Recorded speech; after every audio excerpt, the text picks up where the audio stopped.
الأستاذ بدر الظاهر الأزرق مع هذا الرقم، رقم 2.5%، لأنكم تقولون بأنه يتعين علينا أن نقرأه بشكل إيجابي، لكن عندما نقارن بالفصل الأول من العام الماضي فنحن أمام فارق مهم بين الرقمين، من 3.9 حققناها آنذاك إلى 2.5. أخذ المزيد من المعطيات معك أستاذ الأزرق. أكيد دائما يجب التعرض لهذه المعطيات الصادرة عن المندوبية السامية للتخطيط باستحضار السياق الذي أنجزت فيه والظرفية التي تعبر عنها. نتحدث على فترة هي جد قريبة من فترة الدول المرتبطة بالتضخم، ونحن نتذكر كلنا الإجراءات التي اتخذت على مستوى العالم وعلى مستوى المغرب من أجل كبح جماح الطلب الداخلي والطلب الخارجي. وأظن بأن رفع أسعار الفائدة المديرية على المستوى العالمي وعلى المستوى الوطني كان في هذا الاتجاه، يعني التحكم في الطلب على الخدمات وعلى السلع وعلى غيره من اجل ضبط الاسعار وضبط نسب التضخم ايضا. واظن بان هذا ايضا كان احد الاسباب التي ادت الى تذبذب اداء مجموعه من القطاعات. هذا من جهه. من جهه اخرى نعود الى اسباب مرتبطه بالسياق المغربي، وقد اشار الاستاذ زكريا الى بعضها، خاصه القطاع الفلاحي. ونحن نعلم بانه بالرغم من كل الجهود المبذوله والتي بذلت طيله العقود الماضيه من أجل تخليص الاقتصاد المغربي من الارتهان بقوة إلى هذا القطاع الذي هو أصبح أو دائما كان قطاعا محددا لنسب النمو في المغرب، للأسف إلى حدود اليوم نرى بأن التغيرات المناخية وتوالي سنوات الجفاف أثر بشكل كبير على استقرار نسب النمو وتراجعها وفقدان مناصب وغيرها من الاشكالات المرتبطه اليوم بالجفاف. اذا اليوم هذه النسب تؤكدون على السياق، يعني لفظ السياق جاء على لسان ضيفي الكريمان، السياق مهم جدا، ولكن في نفس الوقت ربما الانتظارات من ان تكون نسبه النمو اكبر من ذلك. هناك انتظارات كثيره اخرى، الانتظارات كبيرة ومهمة جدا. وأيضا يعني دعني أطرح السؤال بشكل مختلف، ألم يكن بالإمكان أبدع مما كان القطاع الفلاحي؟ نحن التشخيص نحن على بينة منه، وندرك إلى أي حد هو يتأثر بالتساقطات المطرية وبالجفاف الذي أصبح هيكليا في بلادنا. أكيد أن هذا المعطى وهذا المحدد اليوم هو محاولة المملكة المغربية طيلة عقود التخلص منه بالتوجه نحو التصنيع ونحو الطاقة المتجددة ونحو القطاعات التكنولوجية الأكثر استقرارا. حاولنا التخلص من هذه الهيمنة، من هيمنة أيضا القطاعات الخدمات هي المتذبذبة في بعض المرات لأنها تتأثر بالسياقات الأمنية والسياسية الدولية. وبالتالي هذا الرقم اليوم هو يؤكد بأننا إلى حدود الساعة لم نستطع فعلا التخلص من ثقل هذا المحدد الرئيسي في نسب النمو في الاستقرار الاقتصادي المملكة المغربية. يعني الحكومة المغربية يجب أن تبذل جهدا أكبر وأن تسرع من وتيرة الانتقال. هذا هو الحل اليوم. وأردت أن أشير إلى نقطة معينة هي مسألة اليوم هذه المعطيات وتراجع نسب النمو وتراجع أداء بعض القطاعات بما في القطاع الفلاحي. إذا أضفنا إليه تراجع حتى الاستثمارات الخارجية، لأن اليوم سجلنا نسبة أدنى نسبة بجد من الاستثمارات الخارجية على مدى العقد الماضي، مدى 10 سنوات الماضية، يعني بالكاد أظن أننا تجاوزنا المليار أو مليار 900 مليون دولار. إذا اليوم هذا المعطى أيضا هو معطى محدد، لأن اليوم أداء مجموعة من القطاعات هو مرتبط بالتدفقات الاستثمارية الخارجية. نفس الوقت يمكن نتحدثوا على عدد الشركات التي افلست واداء مجموعه من القطاعات التي تاثرت بشكل كبير بالجائحه وتاثرت بشكل كبير كذلك بالتضخم، الصدمه التضخميه، واللي التاثير ديالها رحل الى بدايه هذه السنه وكان واضح على اداء مجموعه من القطاعات. اذا اليوم الكره في ملعب الحكومه هي من يجب عليها تسريع عمليه العبور نحو اقتصاد تهيمن عليه الصناعه والقطاعات التكنولوجيا الأكثر استقرارا. واضح. سأعود لضيفي الدكتور زكريا فيران وأمنح للأستاذ بدر الظاهر الأزرق. طبعا دائما وكأننا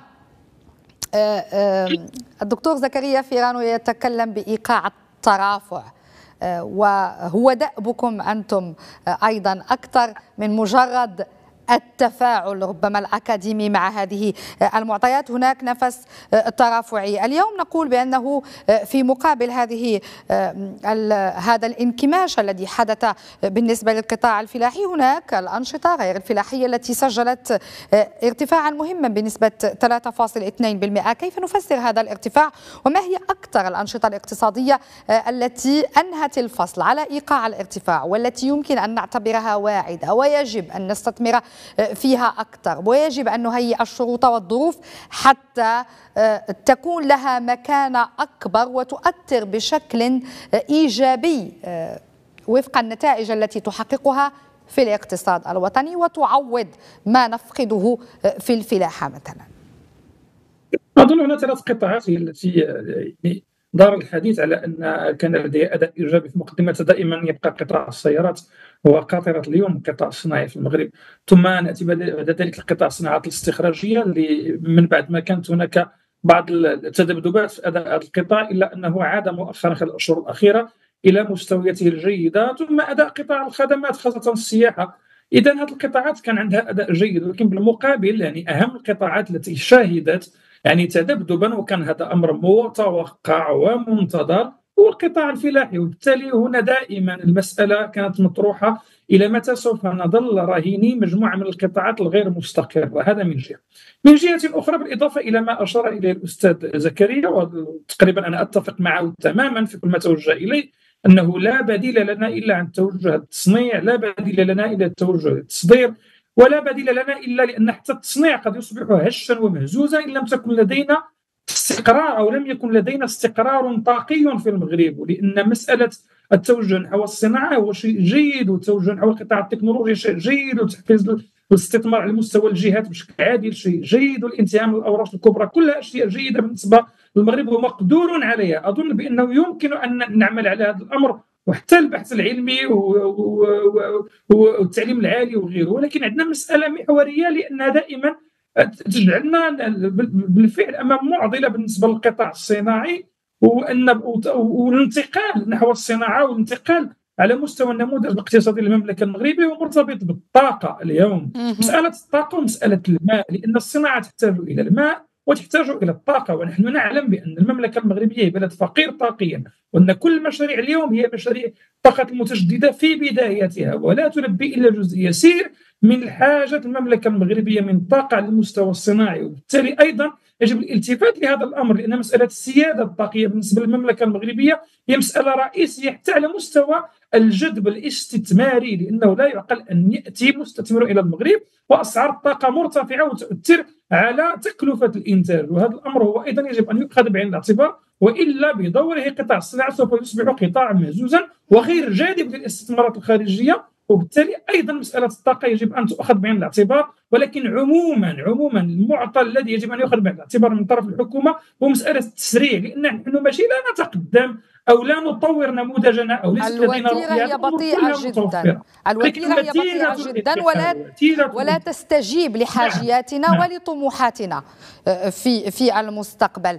أعود في بدايه طبعا تفاعلنا حول هذا الموضوع. الدكتور فيران قال بان الامر يتعلق بمعطيات فصليه وبانها لا يعني تحكم على حصيله السنه. منشورات المندوبيه الساميه للتخطيط الهدف منها عندما تعلن الارقام والمعطيات الاحصائيه بشكل فصلي او بشكل دوري حتى يكون هناك متسع ومجال وهامش للتقويم ولتعديل ربما بعض الامور حتى يتم تحقيق، وهذا ما نأمله، تحقيق نتائج افضل فيما تبقى من زمن هذه السنه. ما هي الهوامش المتاحه، وهل فعلا هناك امور ربما بسيطة وغير هيكلية بالشكل الذي قد تبدو عليه يمكن أن تساهم في تحسين هذه الأرقام والمعطيات الإحصائية، ولم يسعفنا الوقت أن نستعرضها كلها؟ للأسف كما سبق وأن قلت بأن المسألة هي ليست مسألة يسيرة أو بسيطة يمكن التعامل معها في شهر أو شهرين أو إعادة توجيه البوصلة نحو وتيرة أعلى للنمو. للأسف الإشكاليات المرتبطة اليوم هي إشكاليات بنيوية ومرتبطة بوتيرة الانتقال ومرتبطة بالارتهان إلى التغيرات المناخية والندرة المائية، مرتبطة بالإشكالية الطاقية، وكل هذه الأشياء نشتغل عليها منذ عقود من أجل إيجاد حل لها. وأظن بأن الحل اليوم هو أننا نحاول تجاوز هذا الوضع بتسريع هذه الوتيرة كما أشرت إلى ذلك، لأنه ليس هناك من حلول سحرية يمكن أن نقوم بها في شهر أو شهرين أو في ما تبقى من سنة 2024 من أجل تدارك الأمر. يمكن اليوم أن يكون هناك أداء جيد للقطاع السياحي خلال الفصل الثاني، أن يكون هناك أداء جيد للتجارة الخارجية، صناعة السيارات وغيره. هذا الأمر قد يؤدي إلى ارتفاع نسب النمو، نقدروا نتحدثوا على 3% وغيره. ولكن المملكة المغربية اليوم من أجل انتقال اقتصادي حقيقي بحاجة إلى نسب أكثر من 6 و7%، حتى نقول بأن هذا اقتصاد منتج محدث لمناصب الشغل ومنتج للنمو ومنتج للثروة. وبالتالي اليوم ما تبقى من عمر هذه الحكومة يجب أن تكرسه لتسريع هذه الأوراش التي تم الابتداء، ورش الجهويه وورش الحمايه الاجتماعيه وورش الصحه وورش اصلاح منظومات التعليم الضريبه وغيره. هذا هو الشيء اللي اليوم تقوم به من اجل اننا في نهايه هذه الولايه يكون عندنا الاليات اللي نقدروا نسرعوا بها الانتقال الاقتصادي ديال المملكه المغربيه. الرسائل واضحة. شكرا جزيلا لك الأستاذ بدر الزاهر الأزرق، أستاذ الاقتصاد والخبير في القضايا الاستراتيجية. أشكر كذلك ضيفي من الرباط الدكتور زكريا فيرانو، أستاذ الاقتصاد بجامعة محمد الخامس بالرباط. مشاهدينا أشكر لكم أنتم أيضا طيب المتابعة. ثاني الأجزاء بعد لحظات، فاصل قصير نواصل بعده الحديث عن الانتخابات الرئاسية الموريتانية وانتخاب ولد الغزواني لولاية رئاسية ثانية. فاصل ونواصل.